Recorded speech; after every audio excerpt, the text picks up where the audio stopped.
రాత్రి పగళ్లను 30 భాగాలుగా చేశారు. 15 భాగాలు పగలు పూట, 15 భాగాలు రాత్రి పూట ఆయన నడుస్తూ ఉంటాడు. ఆ గమనములో అలా తిరిగినప్పుడు మనకు కనపడతాడు, మనకు కనపడకుండా ఉండడము అంతే భేదము తప్ప ఆయన అస్తమించడము ఉదయించడం అన్నది లేదు. తిరుగుతూ ఉన్నటువంటి భూమిని అతివేగముగా ఆయన చుడతాడు సూర్యుడు. ఇది చాలా సుస్పష్టమైనటువంటి లెక్కలు.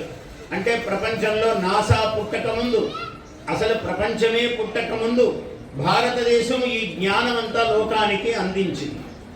ఇక్కడ అందరూ ప్రపంచములో భూభాగములో ఇతర దేశాలలో ఉన్న వాళ్ళందరూ సంస్కారం ఇంకా లేక ఆటవికముగా జీవిస్తూ చెట్ల బెరళ్లను ఆకులను వస్త్రాలుగా చుట్టుకుంటున్న కాలములో ఇక్కడ విశ్వవిద్యాలయాలు వెలిసాయి మన భారతదేశంలో.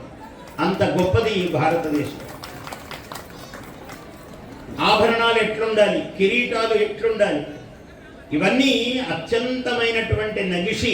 ప్రపంచములోకెల్లా ధనము ఐశ్వర్యము కలిగినటువంటి దేశము భారతదేశం.